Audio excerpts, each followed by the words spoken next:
Agenda પહેલા છે ને બીજેપી સેટ કરતું હતું અને કોંગ્રેસ રિએક્ટ કરતું હતું. હવે જુઓ રાહુલ ગાંધી એજન્ડા સેટ કરે છે અને બીજેપી રિએક્ટ કરે છે. એટલે થોટ લીડર છે ને રાહુલ ગાંધી થઈ ગયા છે કે he will start any thought leader in the sense કે એ ડિબેટ શરૂ કરે છે. આધારિત ડિબેટ રાહુલ ગાંધીએ શરૂ કરીને પછી આ લોકોએ સ્વીકારવું પડ્યું. બધા જ મુદ્દાઓ છેલ્લા કેટલાય સમયથી તમે મોટા ભાગના મુદ્દાઓ કે જે વિવાદ બન્યા અથવા જે કેટલાય સમય સુધી ચર્ચામાં રહ્યા, ઇવન જેન્ઝી પ્રોટેસ્ટ, કોકરોચ ને બધું પછી બન્યું છે એટલે થયું છાત્રો કી ગૂંજ કોટામાં કાર્યક્રમ થઈ ગયો હતો રાહુલ ગાંધીનો. જેવું નીટ પેપર લીક થયું, રાહુલ ગાંધી એના પર એગ્રેસિવ બોલવા માંડ્યા.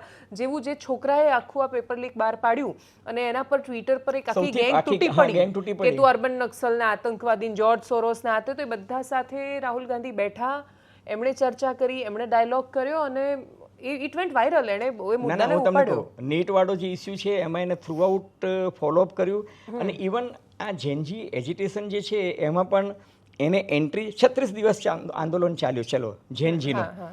એમાં રાહુલ ગાંધીની એન્ટ્રી તો 28 થી 30મા દિવસે જ થઈ.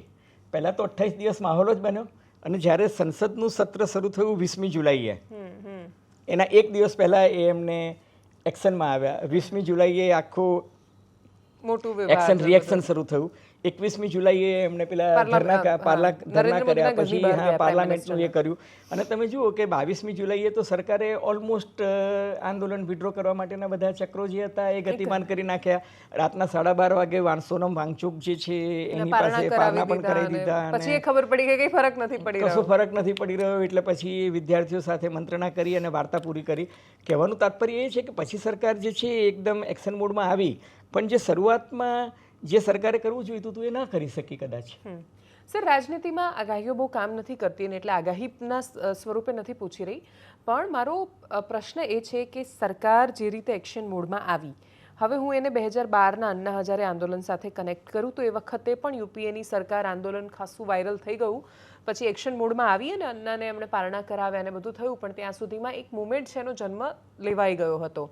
અત્યારે ભલે એટલી આક્રમકતાથી નહીં, પણ આખા દેશમાં દરેક રાજ્યમાં અલગ અલગ રીતે પ્રેશર ગ્રુપ ઊભા થઈ ગયા છે.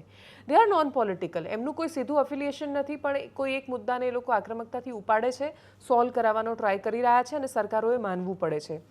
જેન્ઝી બહુ ચવાયેલો શબ્દ થઈ ગયો, કેમ કે બેફામ ક્યાંય પણ કોઈ પણ જગ્યાએ વપરાય છે. પેલા કાશ્મીરમાં પેલા બેન નાટક કરે છે એમાં જેન્ઝી બોલે છે. પણ ફરક એ હતો કે કોંગ્રેસ 2014ની ચૂંટણીમાં અતિશય ભ્રમ અને ભ્રમણામાં અને અહંકારમાં હતી કે અમને અહીંયાથી કોઈ હટાવી શકવાનું નથી ને અમે અહીંયા છીએ જ. શું ભારતીય જનતા પાર્ટીનો ટ્રેક રેકોર્ડ, કેમ કે તમે તો ગુજરાતથી બહુ વર્ષોથી પ્રાઇમ મિનિસ્ટર અને ગૃહમંત્રી બંનેની રાજનીતિને સમજી રહ્યા છો નજીકથી ખાસા વર્ષોથી, એટલે મારો આ પ્રશ્ન છે કે Bharatiya Janata party definitely back foot પર છે અત્યારે, પણ શું એ ભ્રમમાં રહે છે? ભ્રમમાં રહે એવા લોકો છે એ લોકો? બિલકુલ નહીં. ભારતીય જનતા પાર્ટી જે છે એ દરેકે દરેક વસ્તુનું આકલન કરે છે ને એમાંથી શીખે છે અને પછી એમાંથી આગળ વધે છે. એટલે કોંગ્રેસ પાર્ટી ઘણી વખત એવું લાગે છે કે ઠીક છેલ્લે જીતેલી બાજી જે છે હારી જાય છે. દાખલા તરીકે હરિયાણાની ચૂંટણી હતી એ કોંગ્રેસ પાર્ટી જીતતા હારી ગઈ. મહારાષ્ટ્રની ચૂંટણી જે છે એ જીતતા હારી ગઈ. જ્યારે ભારતીય જનતા પાર્ટી જે છે એ બહુ જ મહેનત કરીને આગળ વધે છે. એટલે આ વખતે એવું ના થાય કે ટેબલ પોલિટિક્સમાં ફરી પાછી કોંગ્રેસ હારી જાય. આપણને ખબર નથી હાર જીત શું થશે, પણ ભારતીય જનતા પાર્ટીને તમે એની તાકાતને તમે અંડર એસ્ટિમેટ ના કરી શકો. અને એમના નેતાઓ જે છે એ દરેકે દરેક વસ્તુ પાછળ બહુ જ કાળજી લેતા હોય છે. એટલે આ વખતનો જંગ જે છે એ ખરાખરીનો થશે. અને તમે જુઓ કે આ 2029ની લોકસભાની ચૂંટણીને કેન્દ્રમાં રાખીને નીતિન નબીને પોતાની નવી ટીમ બનાવી દીધી છે.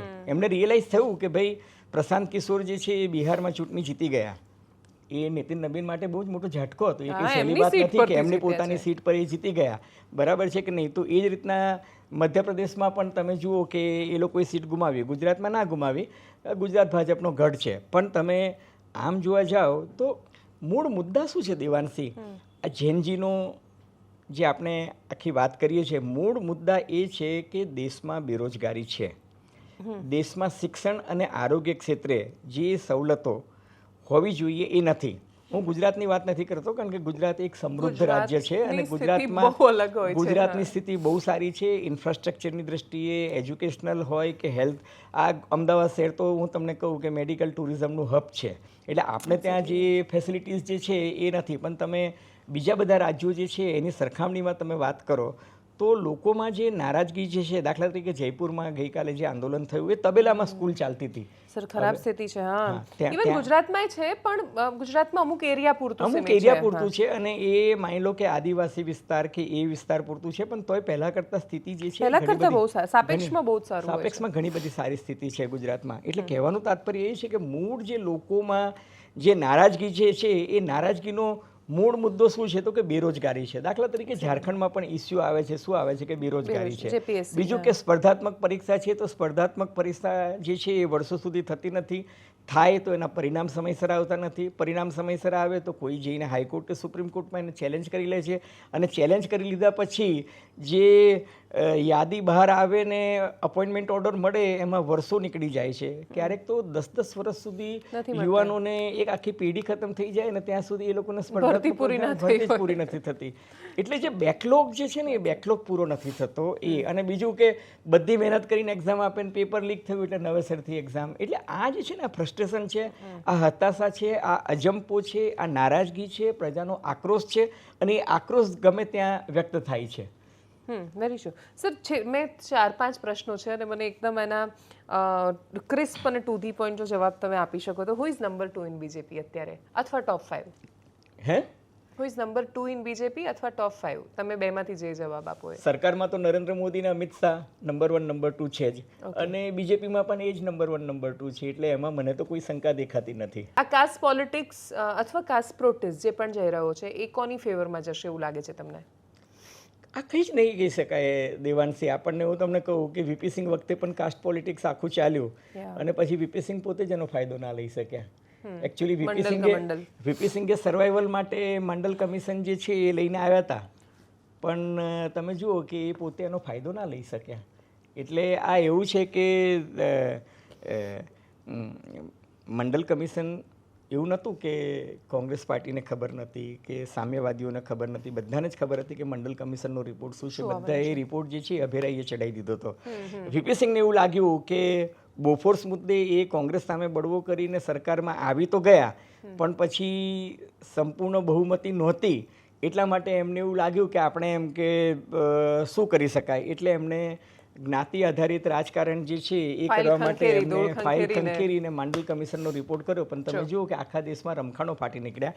એટલે હું તમને મારી જે ચિંતા છે ને દેવાંશી આજની તારીખમાં એ જ છે કે આ જ્ઞાતિ આધારિત જે રાજકારણ જે થયું એનાથી જે વર્ગ વિગ્રહ શરૂ થશે, એ વર્ગ વિગ્રહને કારણે સમાજ જે છે આડીને ઊભી ધરીમાં ના વેચાઈ જાય ને એની મને ચિંતા છે. વેરી ટ્રુ સર, કેમ કે બંને બાજુ અતિશય જડતા અને કટ્ટરતા વાળા માણસો છે, અને એ બહુ પીડાદાયક છે કે વાત થઈ શકે કે સંવાદ થઈ શકે કે કોઈ માણસનો ઓપિનિયન હોય એવું બંને બાજુવાળા સ્વીકારવા તૈયાર નથી થતા.